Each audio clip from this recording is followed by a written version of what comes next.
13 अप्रैल 1919 ये महज एक तारीख नहीं है। ये भारत के सीने पर लगा एक ऐसा गहरा घाव है जिसकी टीस आज भी महसूस होती है। जरा उस दिन के मंजर की कल्पना कीजिए। हजारों लोग, जिनमें ज्यादातर निहत्थे परिवार थे, एक जगह इकट्ठा हुए थे। किसी के पास कोई हथियार नहीं था, कोई हिंसक इरादा नहीं था। वो बस एक त्योहार मनाने और कुछ शांतिपूर्ण चर्चा करने के लिए वहां मौजूद थे। लेकिन उन्हें इस बात का बिल्कुल भी अंदाजा नहीं था कि अगले ही कुछ घंटों में क्या होने वाला है। इस घटना की सबसे डरावनी बात ही यही है, वो खौफनाक विडंबना जहां बिल्कुल बेखबर और निहत्थे लोगों को मौत के घाट उतार दिया गया। लेकिन सवाल यह है कि आखिर ऐसा हुआ क्यों? इसे समझने के लिए हमें उस समय के माहौल को, उस डर को समझना होगा जिसने इस पूरी घटना की नींव रखी। जलियांवाला बाग में जो हुआ वो अचानक नहीं हुआ था। 1919 के राजनीतिक माहौल में तनाव बहुत ज्यादा था। प्रथम विश्व युद्ध के बाद जब भारत के लोग अपने हकों की मांग जोर शोर से करने लगे तो ब्रिटिश सरकार अपनी सत्ता खोने से डरने लगी, और इसी डर से जन्म हुआ रॉलेट एक्ट का। ये कोई आम कानून नहीं था, ये एक ऐसा काला और क्रूर कानून था जिसने भारतीयों से उनके बुनियादी अधिकार ही छीन लिए। जरा सोचिए, एक ऐसा नियम जहां ब्रिटिश सरकार किसी भी भारतीय को बिना किसी मुकदमे के सीधा जेल में डाल सकती थी। ना कोई वकील, ना कोई दलील। ये कानून शांति बनाए रखने के लिए बिल्कुल नहीं था, ये तो बस दिलों में खौफ पैदा करने के लिए लाया गया था। और जाहिर है, इसने पूरे भारत में गुस्से और हताशा की एक बहुत बड़ी लहर पैदा कर दी। हालात, अगर सच कहें तो, बहुत तेजी से बिगड़ रहे थे। पहले आज़ादी की मांगें उठीं, फिर उसे कुचलने के लिए रॉलेट एक्ट थोप दिया गया। इसके जवाब में पूरे पंजाब में भारी विरोध प्रदर्शन हुए। और फिर आग में घी का काम किया अमृतसर के दो बेहद सम्मानित स्थानीय नेताओं की अचानक गिरफ्तारी ने। डॉक्टर सैफुद्दीन किचलू और डॉक्टर सत्यपाल की गिरफ्तारी के इस एक कदम ने अमृतसर के लोगों के गुस्से को बिल्कुल उबाल पर ला दिया। राजनीतिक तनाव अब अपने चरम पर था।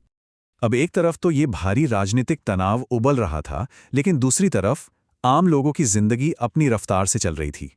13 अप्रैल को बैसाखी का दिन था, और पंजाब में बैसाखी सिर्फ एक दिन नहीं होता, ये एक पूरी भावना है ना?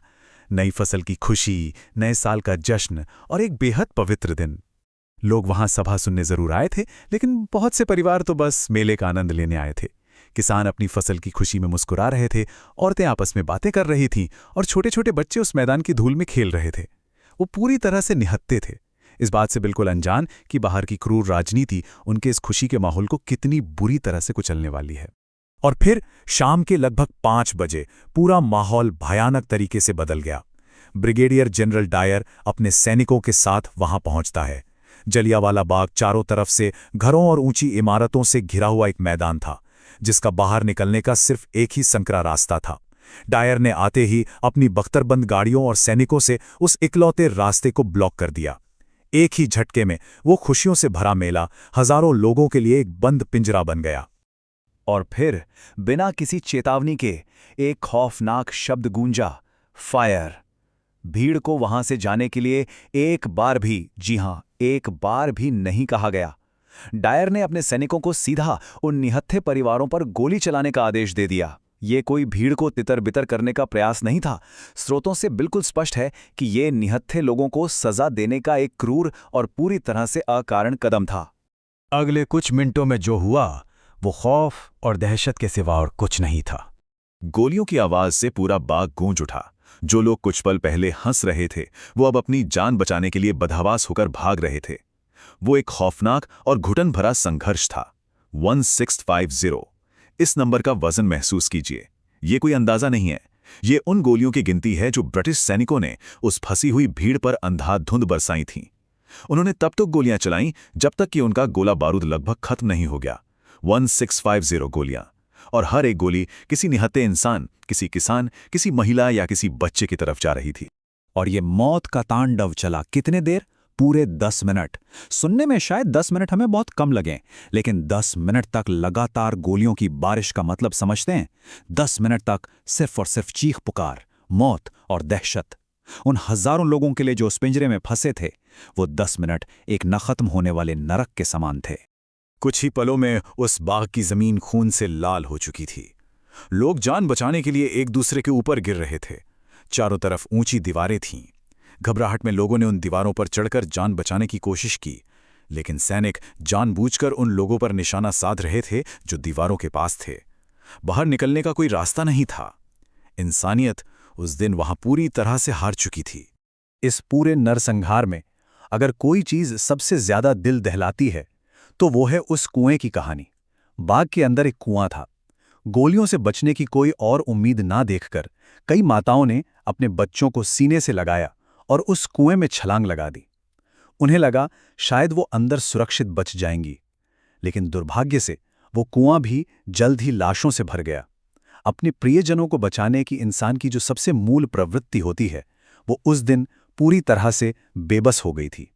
जब वो गोलियों की आवाजें रुकीं तो पीछे जो बचा था उसने एक पूरे देश को हमेशा के लिए बदल कर रख दिया। डायर वहां से चला गया और पीछे छोड़ गया सिर्फ मौत का सन्नाटा और घायलों की कराह।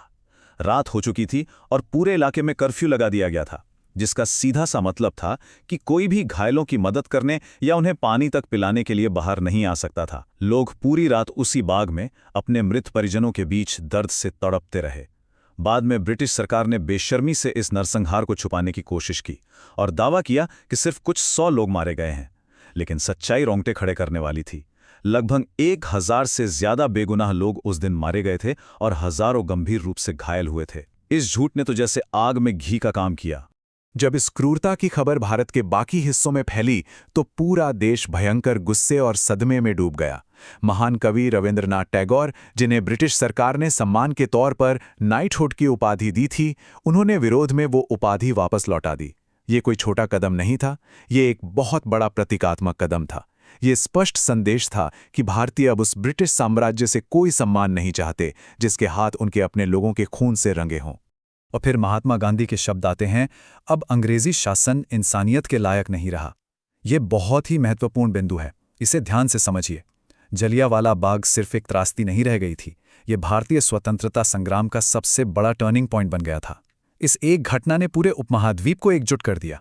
अब बात सिर्फ कुछ अधिकारों की नहीं थी, अब बात पूर्ण स्वतंत्रता की थी। ब्रिटिश राज की नैतिक नींव उसी दिन अमृतसर की उस लाल मिट्टी में दफन हो गई थी। आज इतने दशकों बाद भी अमृतसर का जलियांवाला बाग एक स्मारक के रूप में खड़ा है। दीवारों पर 1919 की उन गोलियों के निशान आज भी वैसे ही सुरक्षित रखे गए हैं। वो कुआं आज भी वहां मौजूद है जो उन सैकड़ों लोगों के बलिदान की खामोश गवाही देता है। ये सिर्फ ईंट और पत्थर के निशान नहीं हैं, ये इतिहास के वो गहरे घाव हैं जो कभी पूरी तरह से नहीं भर सकते। हम अपने इस विश्लेषण के अंत में आ गए हैं, लेकिन जाते जाते एक सवाल है जो दिल को कचोटता है। क्या सिर्फ आज़ादी मांगना, अपने बुनियादी अधिकारों के लिए आवाज़ उठाना एक गुनाह था? 13 अप्रैल 1919 को जलियांवाला बाग में सिर्फ बेगुनाह लोगों की जान नहीं गई थी, बल्कि जैसा कि हमारे स्रोत बताते हैं, उस दिन ब्रिटिश हुकूमत की इंसानियत की भी मौत हो गई थी। इन शहीदों की कहानी को, उनके उस मानवीय दर्द को याद रखना हम सबकी साझा जिम्मेदारी है। ऐतिहासिक तथ्यों के ऐसे ही और गहरे विश्लेषण के लिए साथ बने रहें।